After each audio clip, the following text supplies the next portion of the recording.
Basahin po natin. Our scripture for tonight is found in 1 Peter chapter 5, verse 7, 1 to 7.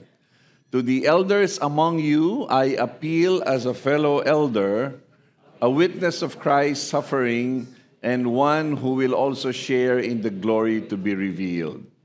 Be shepherds of God's flock that is under your care, serving as overseers, not because you must, but because you are willing, as God wants you to be.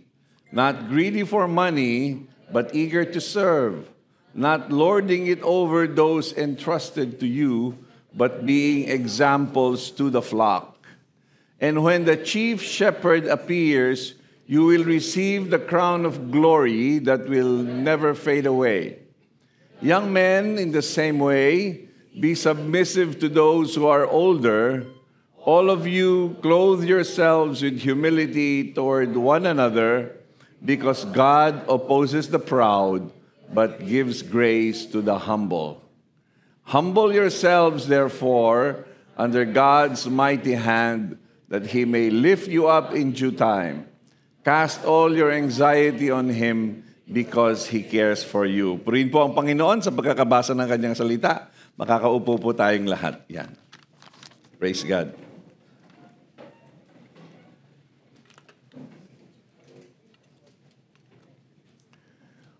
Sino po ang nakasubaybay sa balita? Lahat po tayo nakasubaybay sa balita. Sabi sa balita nung, I think Friday night. Sabi sa GMA7, starting daw nung September 30 yung lindol sa Cebu ba? I think September 30 yon. Starting daw September 30 hanggang nung Friday, 130 lindol na ang nangyari sa Pilipinas. Okay?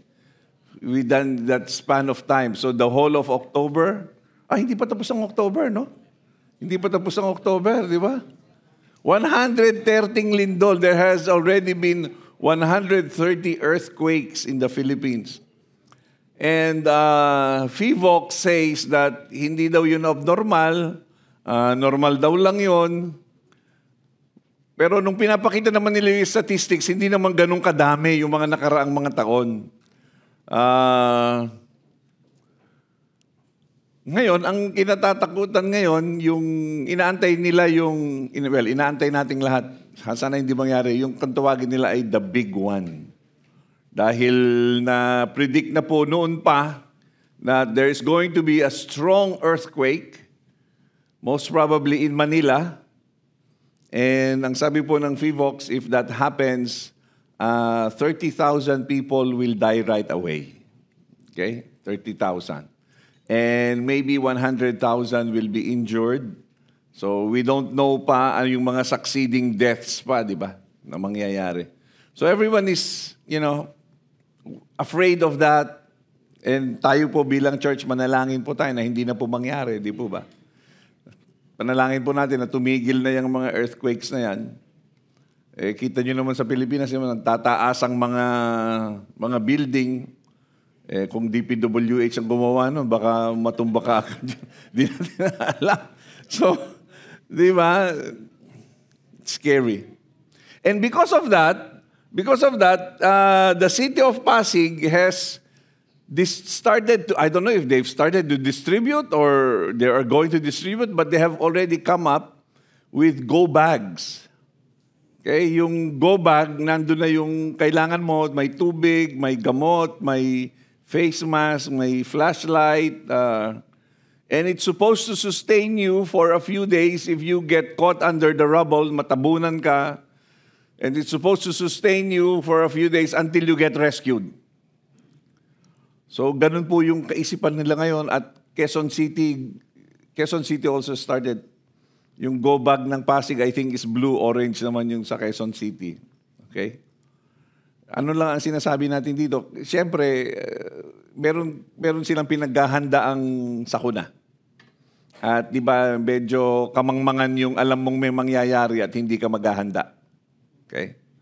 At biblical naman po yung maghanda. Sabi ng Panginoon, if you're going to war, you better check your troops kung you can sustain the war. If you're going to build a house, check if you can finish the house. So God is telling us to be prepared.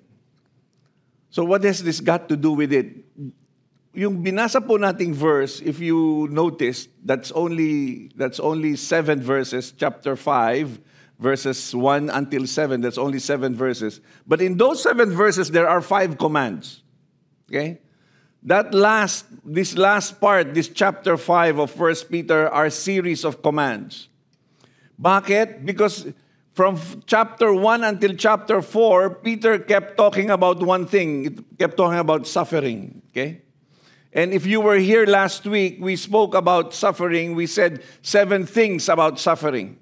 Sabi natin, suffering is part of life. It's part of our walk with Jesus Christ. Sometimes the Holy Spirit leads us through suffering. And then number 7 in that, if you remember, is sabi ni Peter sa chapter 4, I think verse 19 or verse 17, he said that judgment is going to start in the house of God. That is the context of what we're talking about here. Peter ended that chapter saying that one reason for suffering of man is that God Himself brings sufferings into our lives, not to destroy us, not to injure us, but to teach us. Suffering in the form of discipline. Tayong mga magulang, ang pagkakaiba nating mga tao, dahil mga tao po tayo, minsan namamalo tayo ng mga anak, nagdidisiplina tayo ng mga anak, dahil galit ka lang. At dahil sa galit mo, talaga yung hampas mo, talagang todo bigay. Okay? That's not discipline, that's punishment. You are venting out your frustration on your child. That is wrong. But discipline for God, it says in Hebrews, is that He is disciplining us so that we can share in His holiness. So that our character is changed. Changing character is not easy. And it takes discipline. God puts us in situations wherein we have no choice but to change in order to survive. Okay? Lord, give me patience. Okay? Ilalagay ka ng Diyos sa isang sitwasyon na kailangan mong magpasensya. Lord, teach me to forgive. Okay. Pagpapadala siya ng taong mahirap patawarin para ma-practice mo yung pagpapatawad. What is this? And when it comes to us, it appears like suffering. We suffer. Okay? Lord, bakit ganito? We're suffering. But in the eyes of God, it's discipline. And Hebrews says that God disciplines those He loves. Because we are children of God, God disciplines us.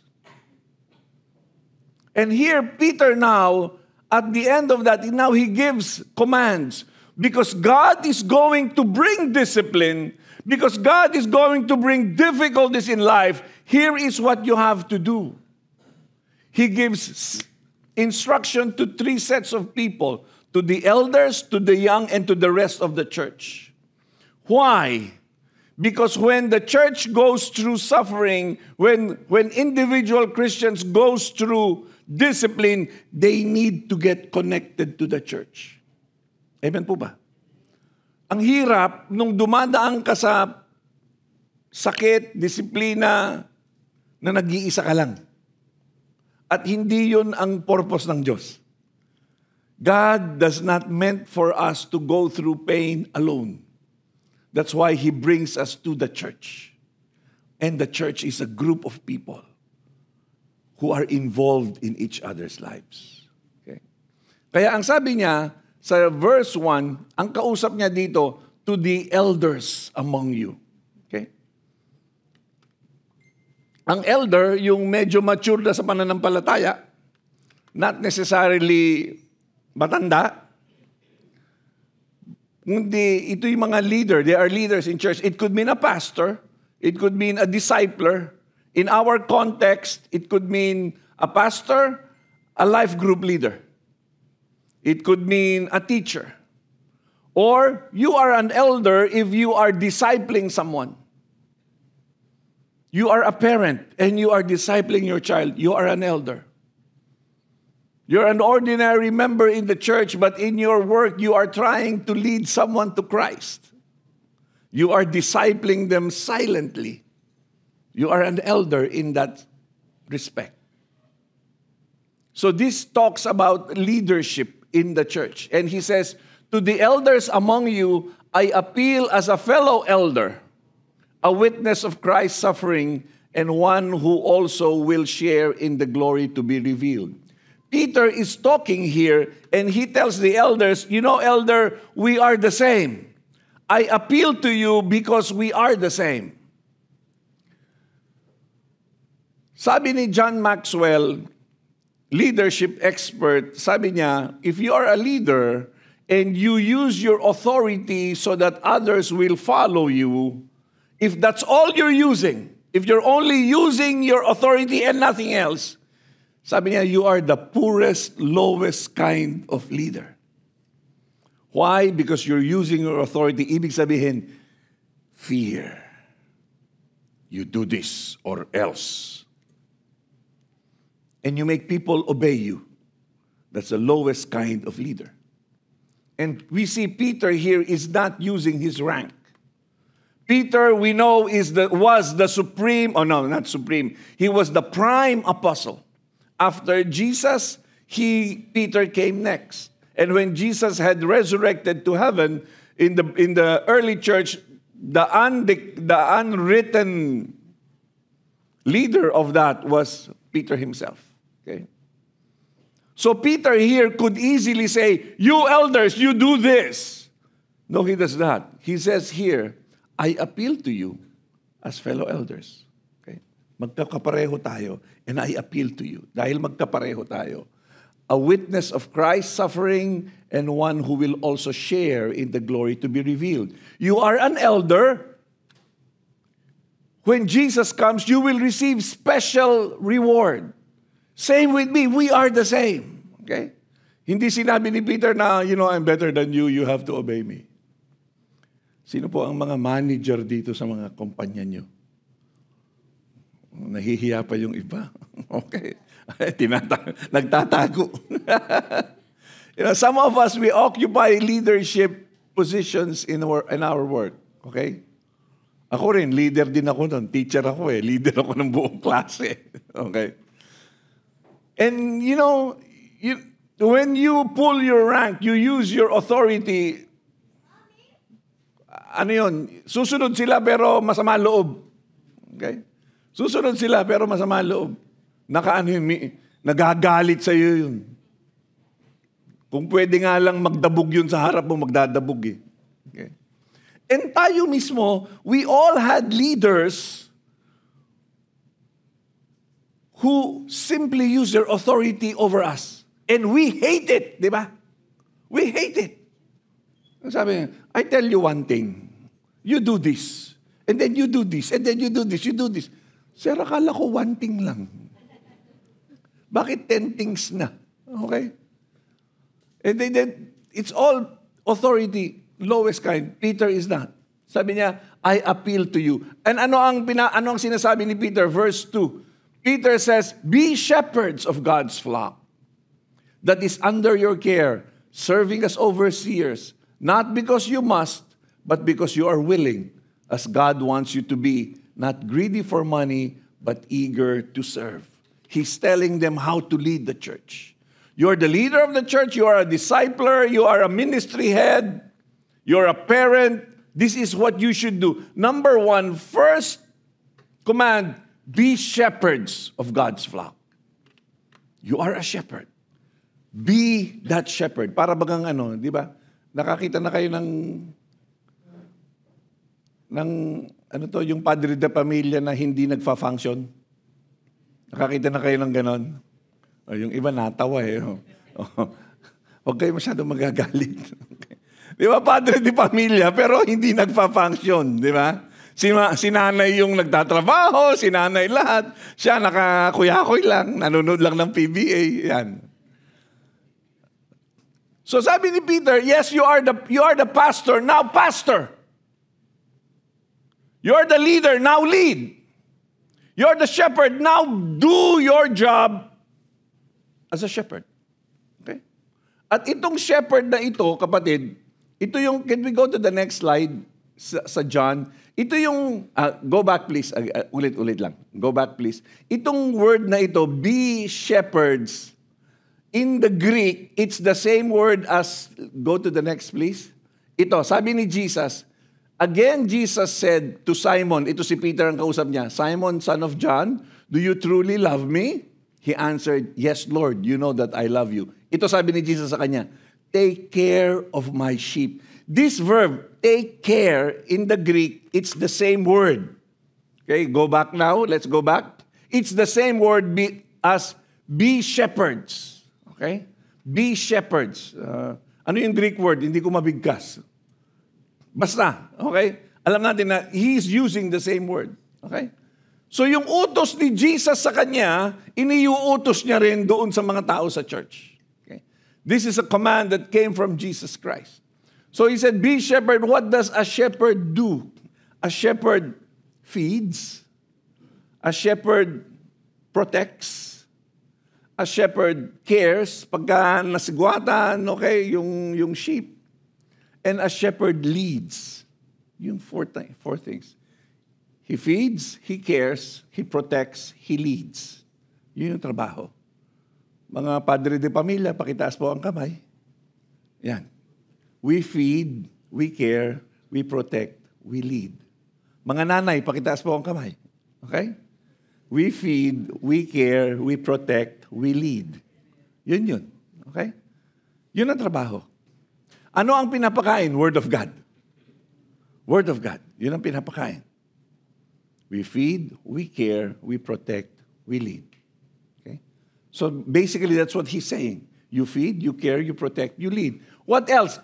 Who do you do this to? You lead those people under your care. So this is the structure of the church, brothers and sisters. There are leaders and there are people under them that they care for these people. Nagkakaunawan po tayo. Yun yung structure ng church.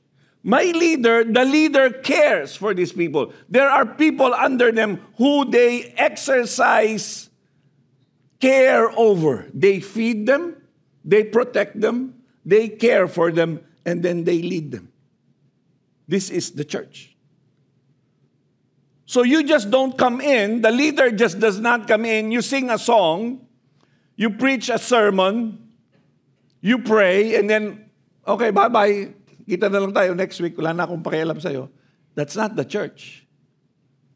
The church is, there is someone who feeds, who cares, who protects, who leads. And that does not happen only in the church. Because the church is not a place. The church are people. And the church is, there is the gathered church. Ito tayo, now we're gathered. And then there is the dispersed church. We disperse, but the relationship remains. Andiyan pa po ba tayo? Okay?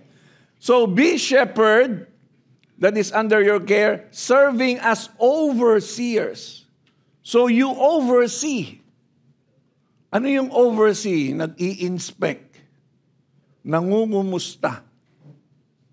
Kumusta ka na? Yung iba naman, ayaw ma-inspect. Okay, alamero yan si Brother Mark. Okay, alamero yan. Wala lang ako last week. Tinatanong ako kung bakit wala ako. Bakit? Meron ba tayong... Wala nang bandy clock ngayon. Meron ba tayong ano rito? May time in, time out ba tayo sa church? Wala naman ah. But that is the way church is designed. Okay? Meron naman yung iba, 3 linggo na akong wala man lang nangungumusta sa akin. Di mo malaman kung ano gusto. Pero yun ang tama. Yun ang tama. Okay? Because you feed, you care, you protect, you lead. LG leader ka, 3 linggo mo nang hindi nakikita yung tupa mo, tapos parang relax ka lang, wag naman. Pagka, halimbawa, kami po mga pastor, pagka merong absent sa mga Bible study, sino ang tinatanong? Yung LG leader.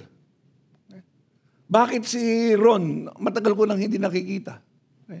Bakit si ganon, hindi matagal ko na, tatanungin si LG leader, kasi gano'n yan, pastor. Okay. Why? Siyempre, parang anak mo yan, di po ba? Ano na ba? Kumusta ka na ba? O nasa Pilipinas, buhay ka pa? Humihinga ka pa? That is what we do. We oversee. Not because you must, but because you are willing. This is how He leads. Okay? Hindi ka napipilitan, hindi ka lang, no, you are willing, you are motivated by God. Okay? And then, but as God wants you to be not greedy for money, but we are eager to serve. That is the goal of the shepherd. We want to serve. Yung mga leader natin sa job, sa work, our leaders at work, their goal is not to serve you. Their goal is to serve the company. Okay?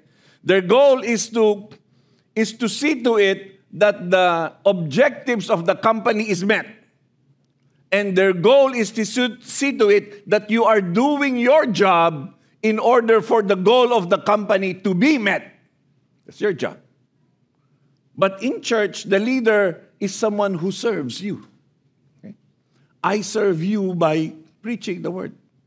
I serve my area by pastoring them. Kumusta ka na? I pray for them. Kung may problema, mag-pray tayo. Okay? We are there. We are present. Mga LG leader, pakitaas nga po ang mga kamay nyo. LG leader. Look around you. Sige, keep the hands up, please. Yan. Mga kapatid, look around you. These are people who are taking care of at least one person, pinakamarami siguro mga 6. Okay? And then they meet every other week. And then they keep relationship together. They pray for each other. Okay? Yun po yun. Because we serve. At yan si Jesus Christ. He served. Paanong serbisyo? Kung anong kailangan niya. He needs prayer, there. He needs consoling, there. You need advice, there you go. He needs money. Kay Pastor Romy. Okay. Pero minsan, di ba, nangangailangan ng pera. Ang ginagawa sa area, nag-chip in yung mga nasa area. Okay? O, si ganon, namatayan. Si ganon, kailangan umuwi ng Pilipinas, biglaan lang. O, sige. Magbibigay ng 2BD, 5BD, 3BD. Okay? But that's the way it is. Buhay pa po ba tayo? Okay? And then, tuloy po tayo. Verse 3, not lording it over those entrusted to you, but being examples to the flock. So ano yung not lording it over? Sa Tagalog yun, yung siga. Yung nakakita ka nung leader na gano'n, di ba? Na yung puro pananakot. Oh, di ba? Oh, di ba? Nako, kapatid. Minsan, dala-dala po natin yun sa dating buhay. Okay? Kung ganun ka, minsan, dala-dala mo sa church yun eh. Minsan, no names. Di ba, pastor, parang maninindak mo. Pastor, di ba, ganito,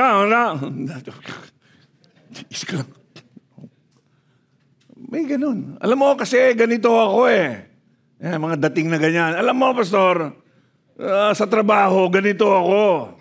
Yung church namin dati, ganito ako, ganito ginawa namin. Kaya ganito. Okay. No, not lording it over.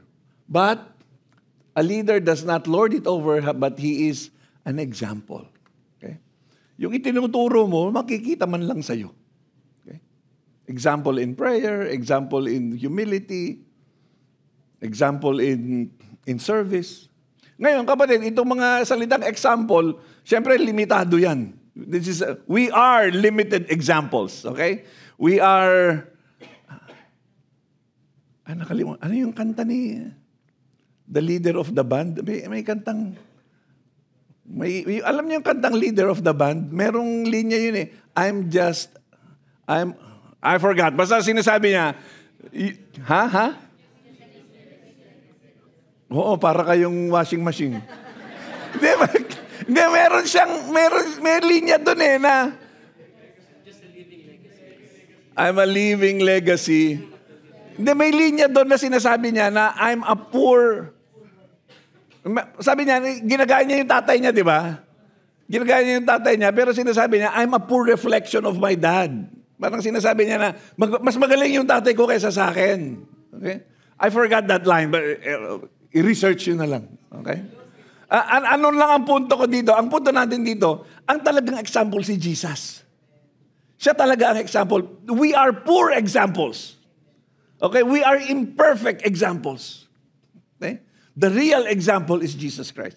However, we are still called to be examples. Kaya, ang sinasabi natin dito, yes, I am your pastor, but I am not perfect. Yes, you're an LG leader, yes, but you are not perfect because the real perfect one is Jesus. I myself am just trying my best to follow Jesus.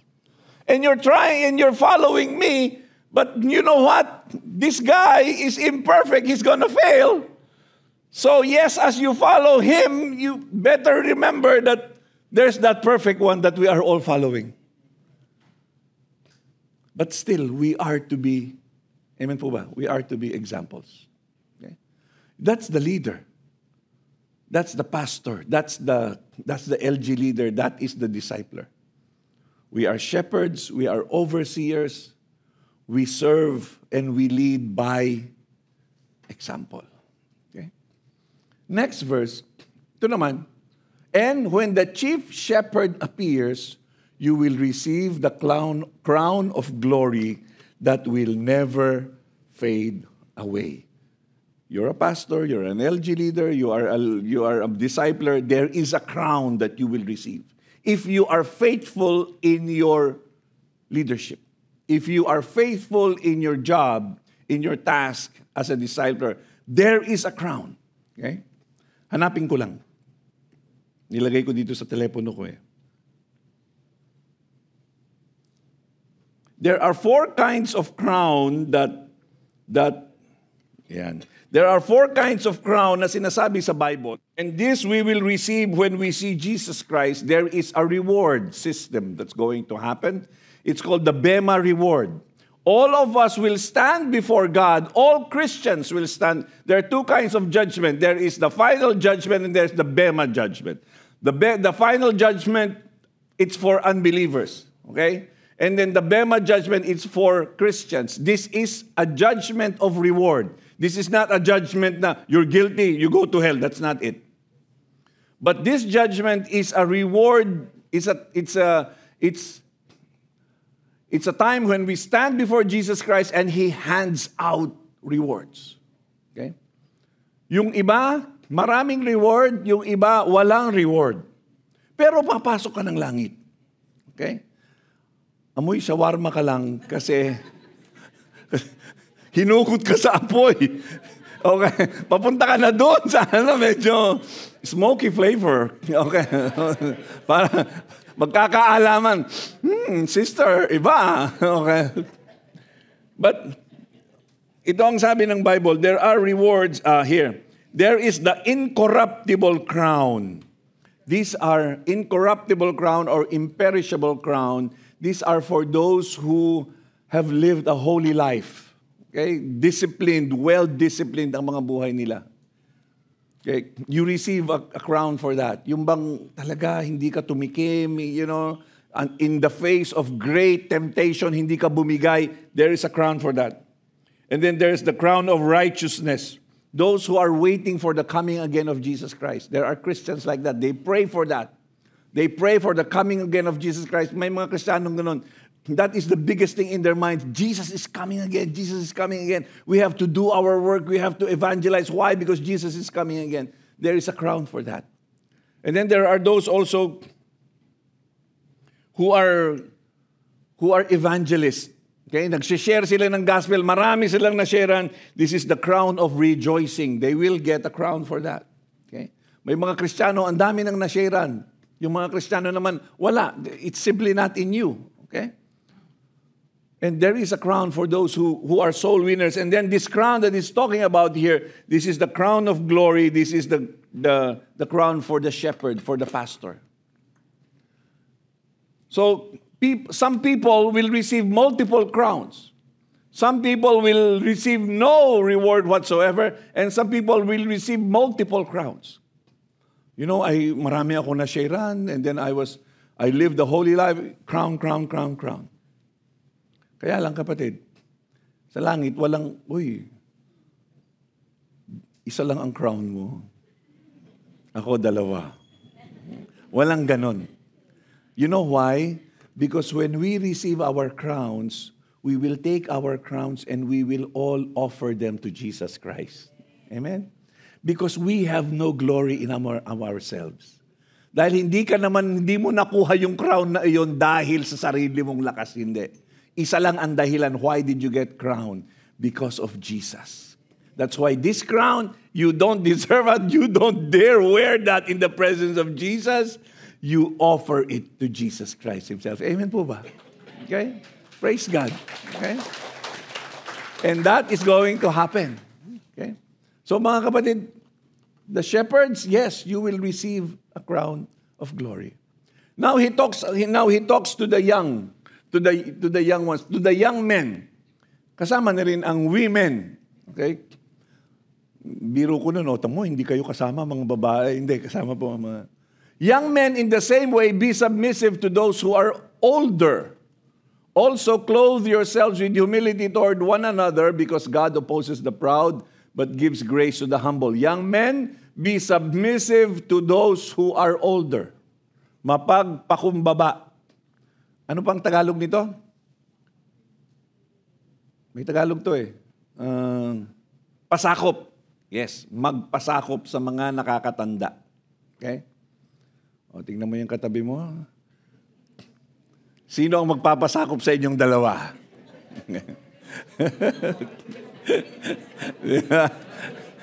Sister, parang, di ba? Now, kapatid, this is what I would like us to see. Let's look at the structure of the church. There are leaders. They care, they provide, they feed, they protect, they lead. And then there are followers who are supposed to submit. This is the church. There are leaders, and then the rest are supposed to submit. Yun. Why? Because discipline is coming.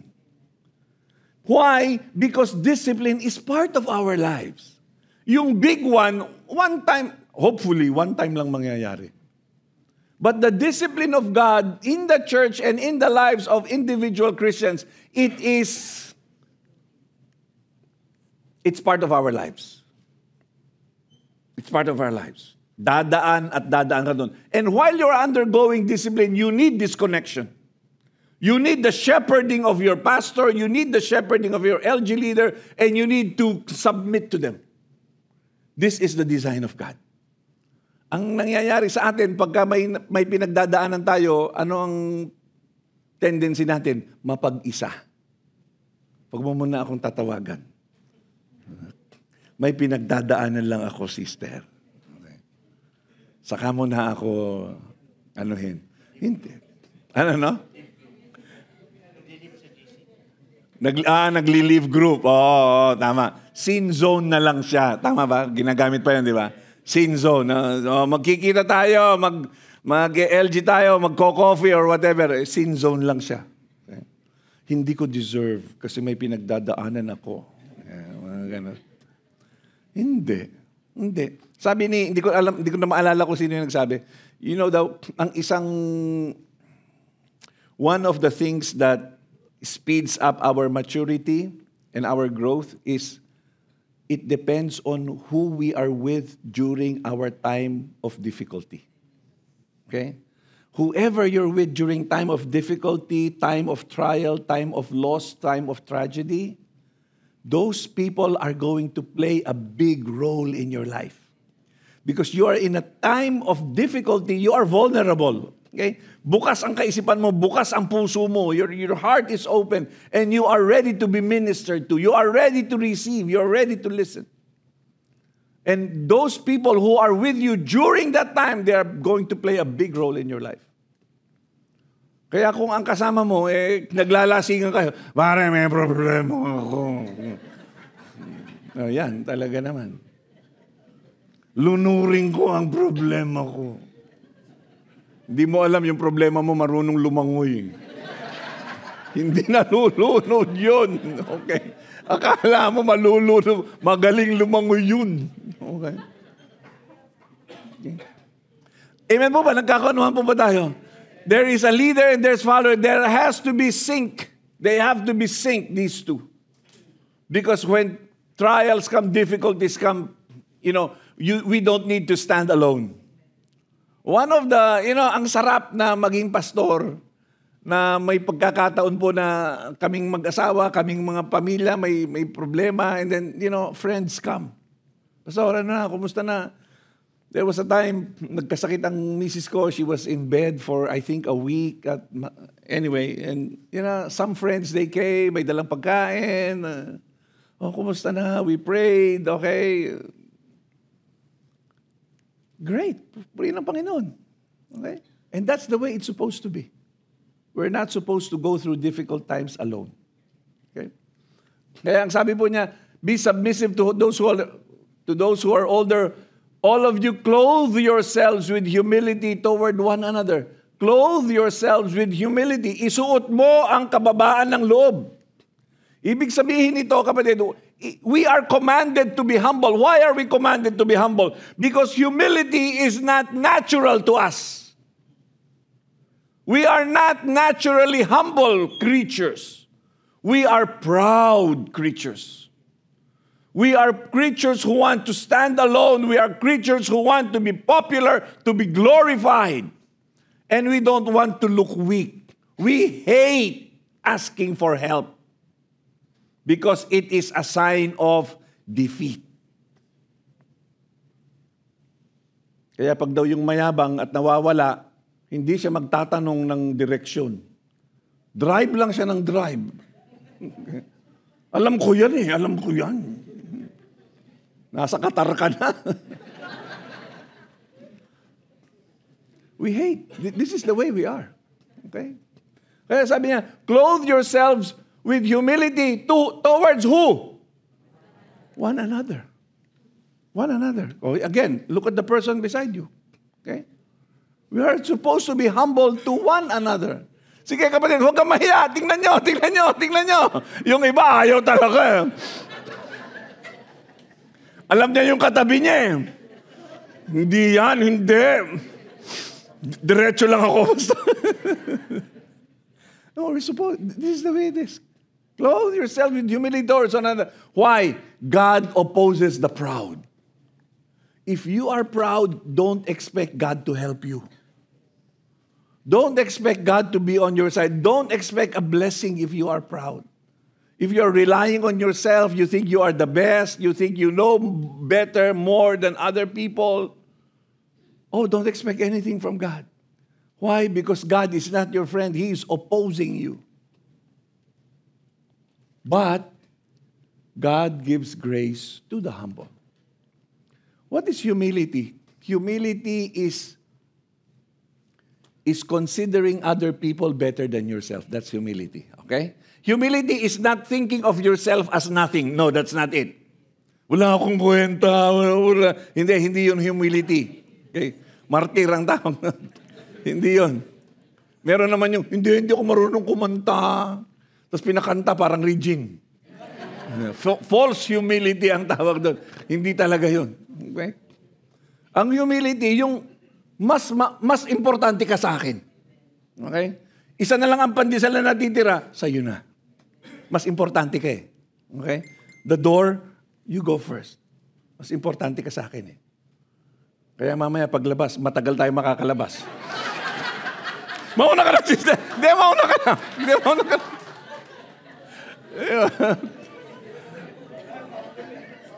That's humility. Okay? Buhay pa po ba tayo? Ngayon, kapatid, look at this. God gives grace to the humble. You know what this means? Mainit sa mata ni Lord yung humble. Yung napapansin ka agad ni Lord yung humble. Okay? God looks at us, God zeroes in on the one who is humble. The one who truly has a humble heart, who treats others more important than themselves. Hindi nila inuuna yung mga sarili nila. Yun. A humble person is someone who has the right estimation of himself. He knows his place. Yun ang humble. Yun yung humble, yung taong, Lord, I am not God, you are God. I am not God. Lord, I am not good, you are good. Lord, my intelligence is not enough. Your intelligence, that's enough. So Lord, I will learn from you, I will obey you. And Lord, I don't know what to do. I will go to you, I will pray to you. That's the humble person. And God gives grace to these people. Next verse. Humble yourselves, therefore, under God's mighty hand, that He may lift you up in due time. You're humbling yourself. There will come a time you will overcome your challenge. You will get that blessing. You will get that thing that you are asking for. When? In due time. Whose time?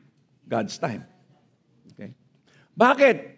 Hindi ko ba time? Pastor, hindi ko ba time ni Lord? Oh, kasi nga humble ka nga eh. Okay, you're telling God, God, it's not my calendar, it's not my timeline, it's your timeline. So I'm just gonna wait here, Lord. I'm just gonna keep praying. And I know one day you are going to lift me up. And how else do we show our humility? Last verse 7. How do we show our humility? Cast all your anxiety on Him because He cares for you. You know, Lord, I have all these problems. I have all these problems, these challenges. I have all these heartaches. Sabi ni Lord, you can't do all those. Give them to me. The proud person will say, no, kaya ko to. The proud person will say, no. I can do this. I can do this. I am intelligent. I have money. I have connections. I can do this. I've done this before. I can do this. Lord, tulungan mo ako. Ganun yung prayer. Lord, tulungan mo ako na magawa ko yung... May plano siya eh. I have a plan. 1, 2, 3, 4. Lord, now what I need from you is just to help me so that I can do my plan. God said, no, not your plan. See, I have a plan. Sabi mo, no, Lord, my plan is better. No, I have a plan. No, my plan is better. Your plan is not gonna work until you give it to God. Sabi ni God, cast your anxiety on me. Give it to me. Give it to me. Nakakaunawa po tayo. And then this verb cast, this cast means to throw, okay? Hindi po yan yung sa pelikula, ha? Yung mga hindi yun. Cast means to throw, okay? Ang ibig, hindi yan throw na iitsa mo na. Hindi ganon. Parang basketball yan, yung iniitsa mo ng malakas. Ang sabi ng isang commentator, para ka daw nakahawak ng mainit na patatas na iitsa mo. So it's that thing. You throw it by force, with force. You don't hand it over, you throw it by force. That is what God is telling us to do with our problems. Give it to Him. Give it to Him. Give it to Him. Amen po ba? The church goes through trials. We have to act as a church. We have to be the church. There is a leader. There are followers. We have to be together. Truth number 1. The church is a caring community composed of leaders and followers. This is truth. This is us. We don't come and we worship and then we go home and we don't care about anyone. That's not church. It's a caring community. Kumusta ka na? Anong magagawa ko sa iyo? Okay. Kaya ang application, get involved in church. Okay, get involved. Marami pa po sa atin ang wala pang life group at saka Bible study. Okay? Brothers and sisters, coming to church worshiping in church, I think, in my opinion, is only 50% of church life. The other 50% comes from attending Bible studies and getting involved in the lives of other people. If you just come, you're not involved. Para ka lang pumupunta sa Jollibee, o order, kakain, uuwi. Ganun lang. But that is not church. The church is supposed to be, you come, you have a family here. And you are involved in their family and they are involved in your family. Your pain is their pain. Your celebration is their celebration. That is church. Nung Friday, ang isang nag-lead ng worship natin, si Sister Lourdes, siguro bago siyang umaaten, ganun lang. Okay? She comes and then she goes home. She comes and then she goes home. But I encourage her, join the Bible study, so yun. Now she's involved in church. Okay? She led worship. And that's the way we are supposed to be. Amen po ba? Tingnan mo po yung katabi mo. Tingnan mo. Tanong mo sa kanya. Ask them a question. You say, may LG ka na? Yan. May LG ka na? Okay. Sabihin mo sa kanya, join ka sa amin. Oo. Amen po ba? Yun po ang church. Yun ang church. Kapatid. Mamaya na kayo mag-LG. Nag-LG na kayo eh. Hindi ganito ang church. Ito, hindi lang ganito. This is not, if you think this is church, coming, worshiping, singing, and then go. No. In the book of Acts, this is not, in the book of Acts, it's lives. Church were people with interconnected, intertwined lives. This is the church. And this is what we're trying to replicate. Amen? Our lives have to be intertwined and interconnected. Truth number 2. Leaders are servants who give value to people who in turn follow the leaders. This is the way it is. Okay? The leaders give value. What do you mean value? You give them what they need. They're depressed, cheer them up. They're afraid, enlighten them. They're confused, do what you can. Okay? Hindi lang pera ang problema. Okay? This is the leader. And so ano ang application po? Give to people. Give to people. Give hope, give kindness, give help, give support, give a smile, give encouragement. Okay? The world is a place that's very sad, very lonely. Lalo na sa atin, mga OFW po tayo. Okay? Give to people. Okay? Lastly, humility to God is releasing control to Him. This is what it is. We release control. So how do we apply this? Relax your grip on life and tighten your grip on God. Relax your grip on life. Okay? You have problems? Yes, I understand. Yung iba sa inyo, dumating ngayon kasi walang live tayo nung Friday na nagkaroon tayo ng technical error. After nung worship service, lumapit sa akin yung mga kapatid, Pastor, wala tayong live, ganun. Relax. It's okay. Okay? Relax your grip. It's no problem. Okay? So ganun din po tayo. May mga problema tayo. Relax. Relax your grip, but tighten your grip on God. On the problem.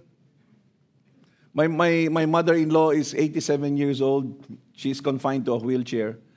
But she likes to go to church. So nung nandun kami, sinasakay namin siya sa kotse ng brother-in-law ko.